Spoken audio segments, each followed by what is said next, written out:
Mindset series. I'm joined today by Dr. Mathur, a wonderful colleague and individual who has many years of experience that he's going to share with us. Dr. Mathur, can you share with our colleagues watching out there just a little bit about yourself? Be happy to. First of all, I'm delighted to be here with you, Dr. Faris. It's my pleasure. And thanks for inviting me to this interview. Absolutely. Well, in terms of my background, I completed my bachelor's degree with three majors, chemistry, geology, and geography. And then I did my master's in chemistry. And subsequently, upon encouragement of my colleagues and supervisors, I pursued my doctoral education in management and leadership with focus on online education. I've taught chemistry for many, many years at the university level, public, private, as well as community college. That's where I found my home. And I was chair of the math science and engineering division there for about 10 years. And then, hold and behold, I was recruited to be the president of the college. And I would have been happy just being a dean of a division or perhaps the vice president. I didn't have any ambitions of being president. I thought that was a long struggle, long haul, maybe not. But actually, it was not even in my mind.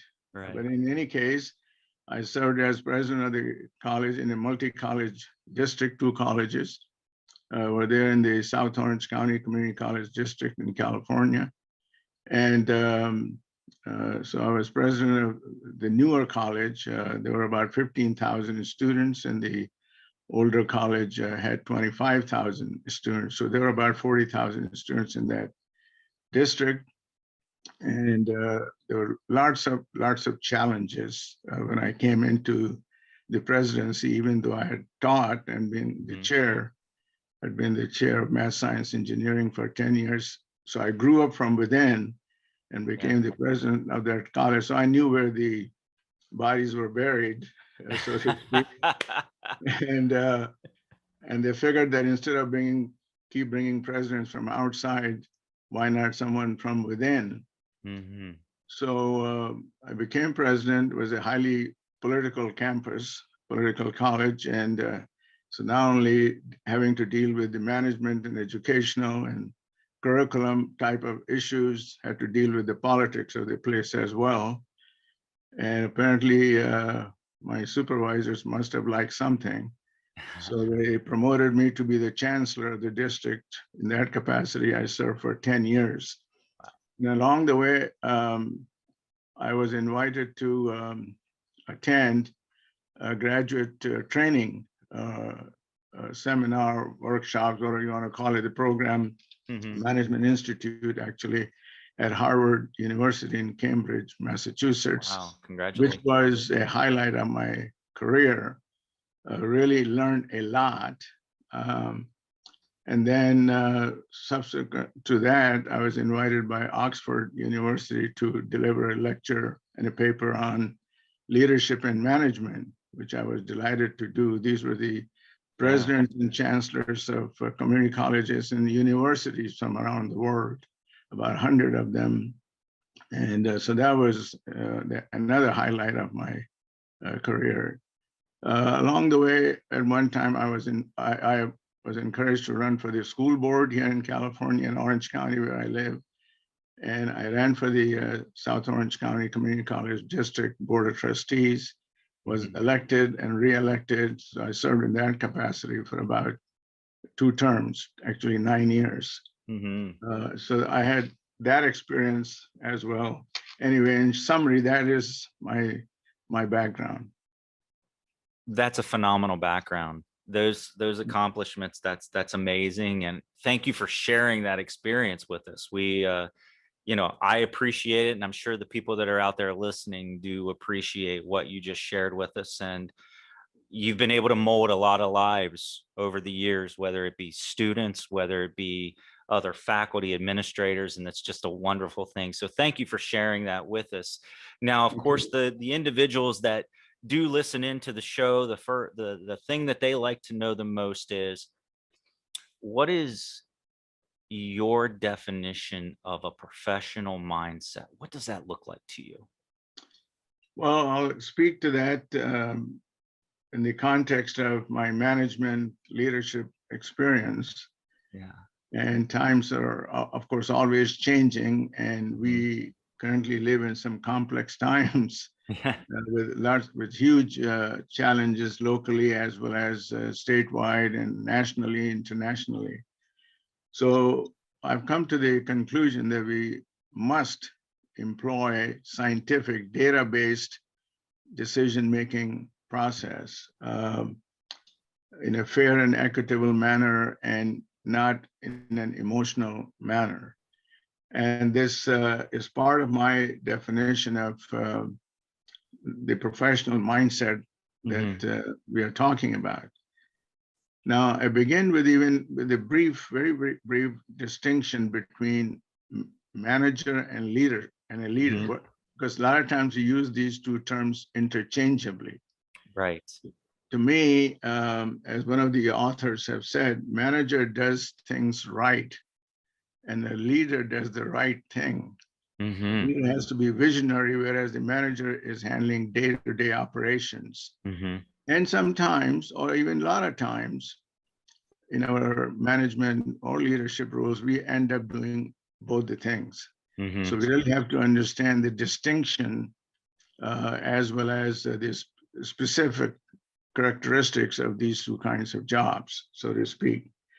Also, through my readings, I've learned that there are a number of decision-making frameworks. And one of the books that I was reading that I learned from was that there are some frameworks like a structural frame, the structure of the organization, the hierarchy of the organization, if you will. You got to understand your organization in terms of structure, in terms of human resources, people who work in the organization, the psychology of people, the needs of people, as well as clients and servers, both. And then there is financial framework that you have to understand. Very simply put, a manager or leader must operate within the budget. Right. You can't borrow money from another year's budget. Right. Right.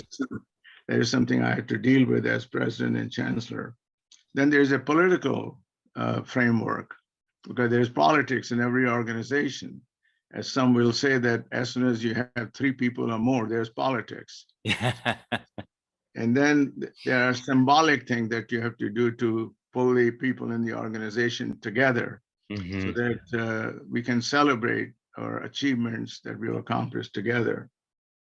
Then there are also some other frameworks, in addition to all of these, that I added to what I was reading. Yeah. Part of the heart.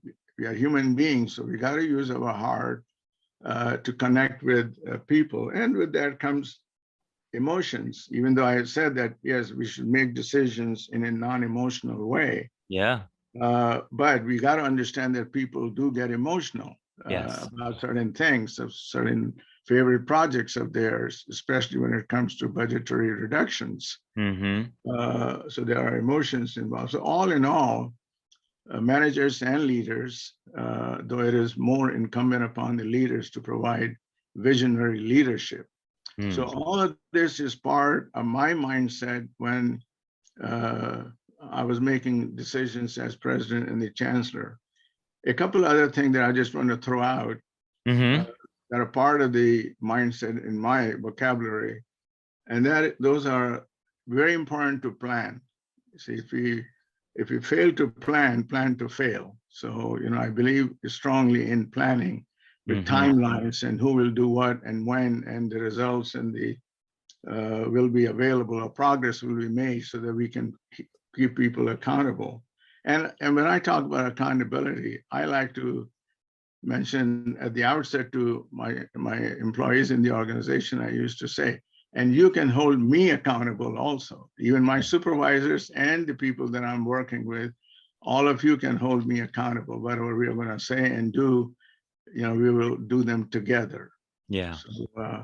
So team building was important. Demographics is always important to look at who our clients are, who we are serving, what their needs are, so that we are not developing plans like pie in the sky and not addressing anybody's needs. Organization, decisiveness, and decision making. I'm not a wishy-washy type leader. Yeah. I try to collect the data, look at the data, analyze pros and cons, and make decisions. Diversity in this time and age is very important. Diversity and sensitivity to people of different cultures and Yes. backgrounds, and their inclusion. Yes. The decision-making process is paramount. So it is very important that we respect different viewpoints. That is also part of my mindset that I must listen. And so I was probably the only president, the chancellor in the history of my college in the district, the best I could tell, will go to the different divisions, different departments on a periodic basis every year, at least once or twice a year, to visit with folks and say, hey, how can we do better? Tell me what's working, what's not working. But I want to hear from you. And I listened to them. I took notes, and they will see. I assured them, and they did see the results as a result of what they told me, what the needs were. So these are some of the examples of considering the totality of my experiences in management, in life in general, that I have used, I've learned, and I've used them, and I've grown with them.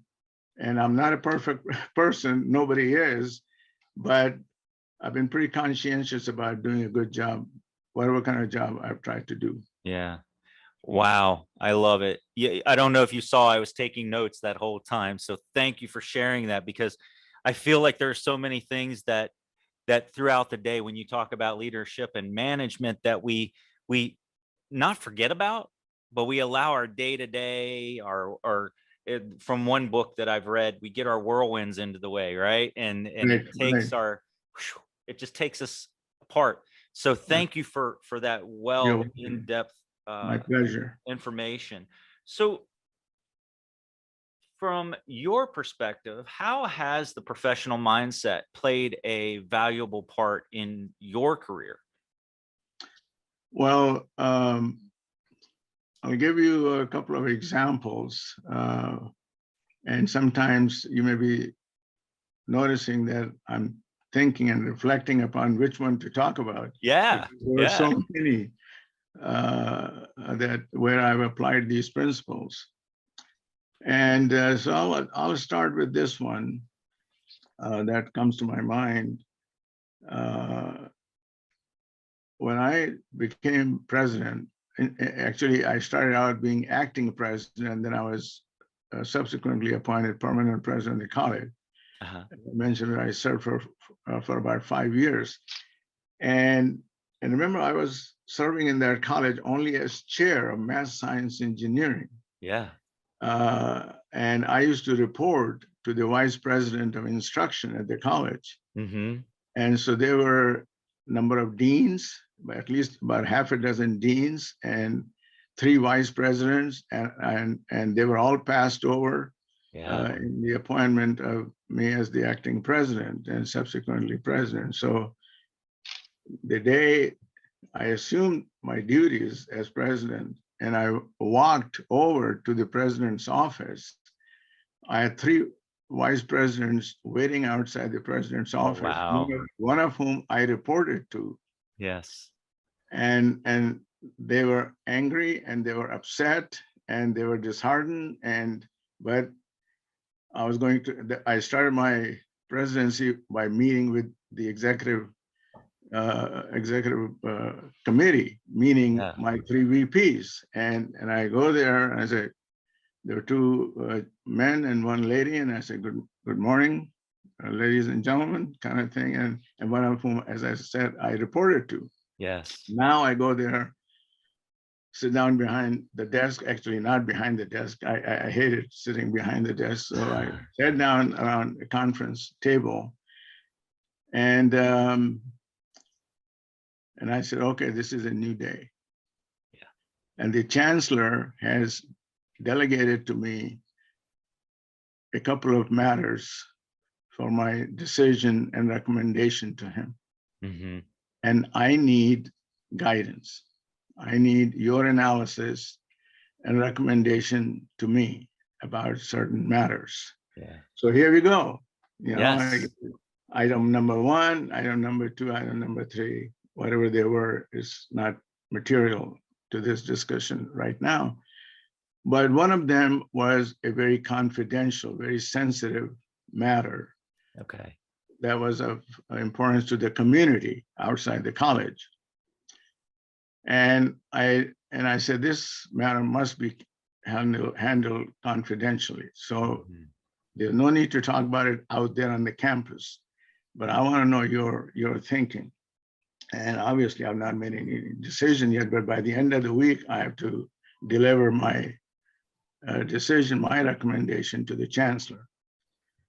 Well, hold and behold, that matter was released to the campus Oh, within the week yes. by the vice president of instruction.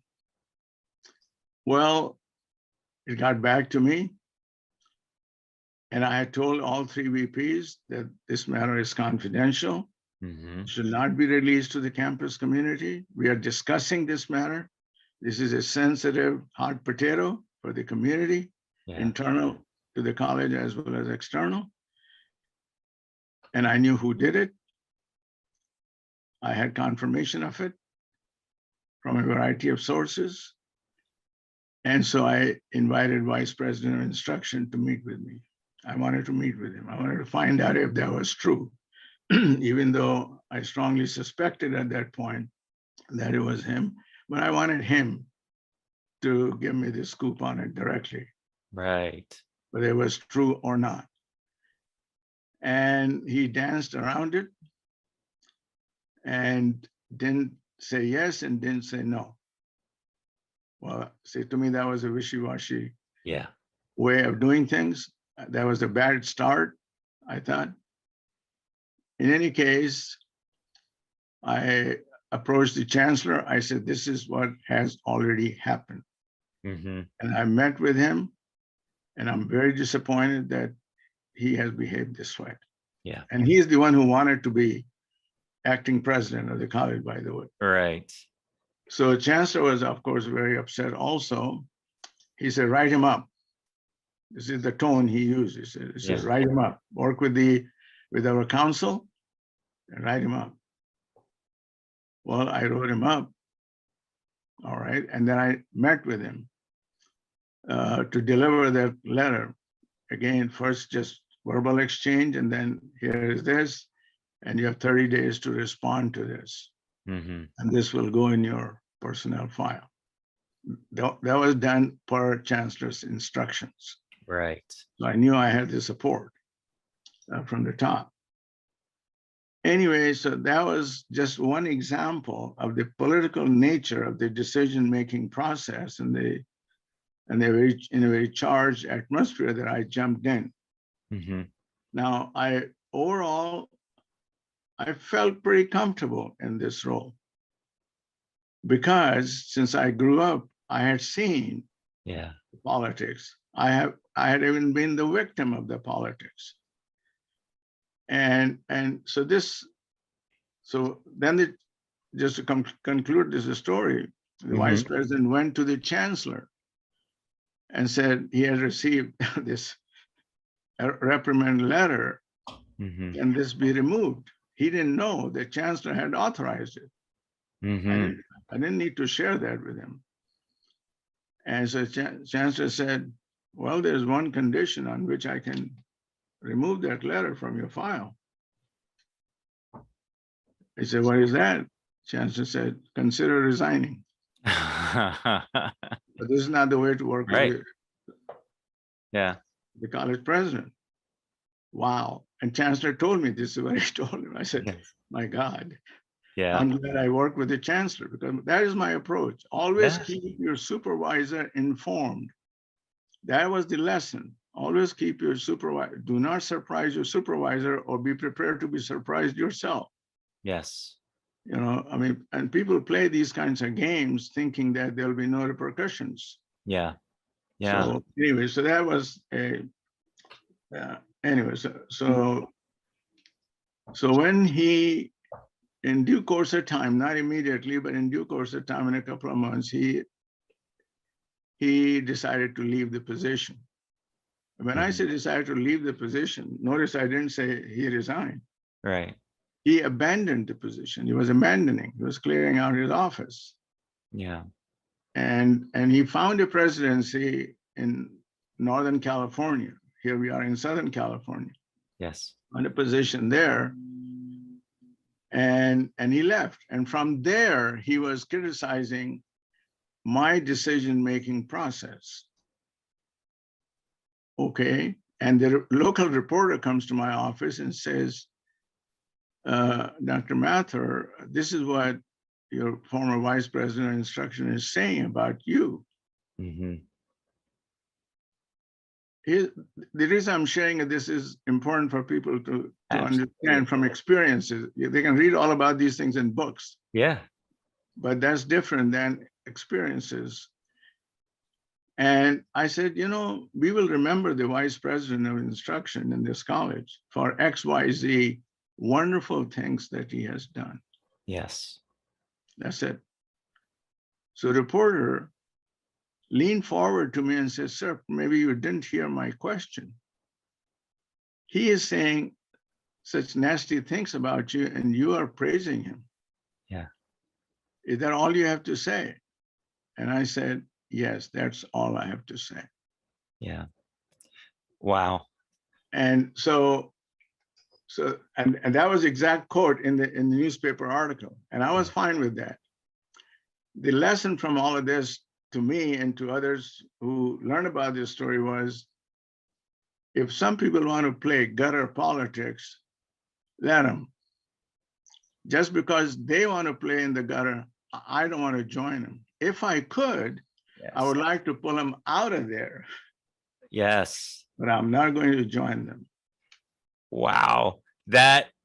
Thank you for that, because that story and that, not a story, that truth shares a lot. And I hope that those that are watching, you understand that, the mindset's not just you, it's those around you. And I thank you for that, because you took such a wonderful road and you did everything as you stated earlier. That's wonderful. Why do you think that the professional mindset is important for people to use in his and her daily life? That story, actually, this is a good follow-up question, because I think if he would have used the professional mindset, he wouldn't have taken the approach, right? So Right. why do you think that mindset's important for us to use every day of our lives? I think it all begins with, you got to know who you are. When you are in the business of serving people, Mm-hmm. and even as a professor, you are serving your students. Yeah. But especially when you're serving, or in order to serve your students well, you got to work well with your colleagues. Yes.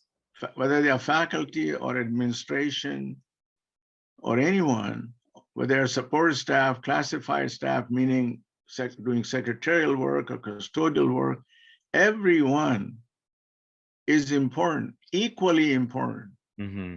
That is also has to be part of the mindset, that you have respect, not only for yourself, but also others.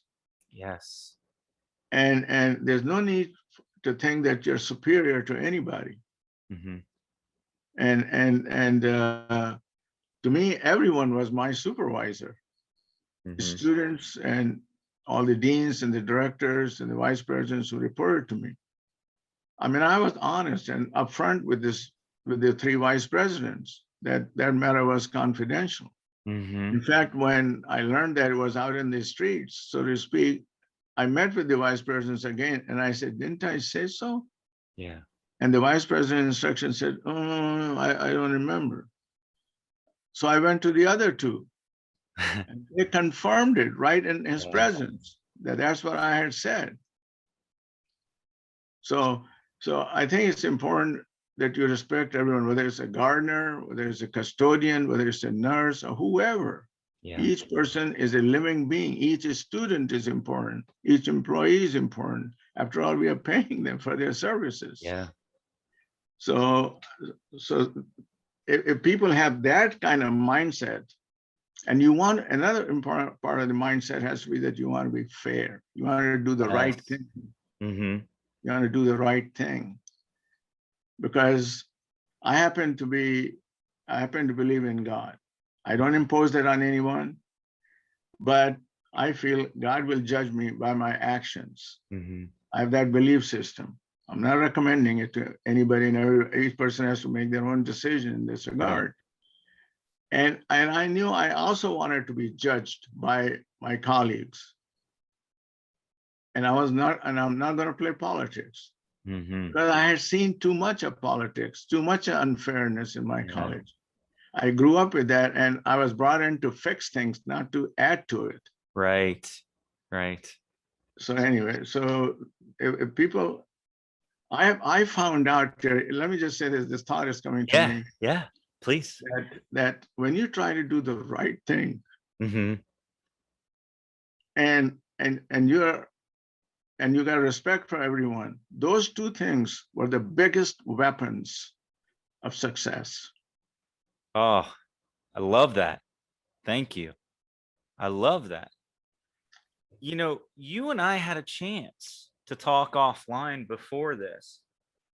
And, oh, I am so sorry. It's Um, okay. I am so sorry. That is the world we live in now, everyone, as you know, Yeah, right? of course. So, question I have for you is, we've been talking about the mindset. That story was very powerful. And how does the mindset for a leader play into when he or she is dealing with personnel issues? What's your advice there for everyone? Well, let me share with you an example from experience. Yes. Um, when I became chancellor of the district, 40,000 student district, and now the two college presidents were reporting to me. And along the way, I had the opportunity to open a third campus also under the direction of our elected board of trustees. And we had received some land free from the federal government, an old helicopter base, Mm-hmm. where we had the opportunity to develop curriculum. Be that as it may, here's a personal issue, personal problem. Yeah. So as the chancellor of the district, now I have all the entire financial apparatus of the district under me, or I'm responsible for it. And the HR, human resources department, technology division, all of those major issues, payroll and all of that, evaluation of all the employees and so forth. So anyway, so one of the managers of my sister college, the larger college, one of the managers came to me and said, "Sir, now you are the chancellor of this district. I have a concern, I have a problem that I'd like to bring to your attention to see if it can be resolved." Mm. Okay, tell me about it. I had an open door policy. Anybody can come in, but as long as they were not violating the chain of command or chain of communications, I prefer Yeah. to call it. So he said that there is an employee in my unit that I've been trying to seek his dismissal, and the HR department has not been very helpful to him. So I said, okay, I will look into it. I'll find out. So when so I contacted my vice chancellor of human resources, and I said, this is what this particular manager at the other college in the district is telling me, that he has an employee problem. And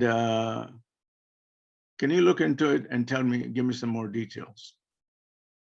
So he went back, looked into the profile of this employee, the evaluations, and came back to me with a very interesting finding. He said that the employee that he's complaining about, he's the one who has been evaluating that employee as the unit manager and giving this employee some glowing evaluations. I said, well, that's interesting. So I went back to that manager. Actually, at first, then I went back to the president of the college.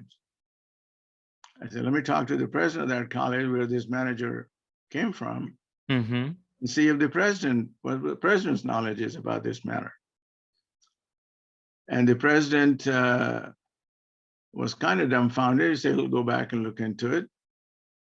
I said, no, there's too many people looking into all of this. I'm going to expedite this process because I want to show that we need to solve problems.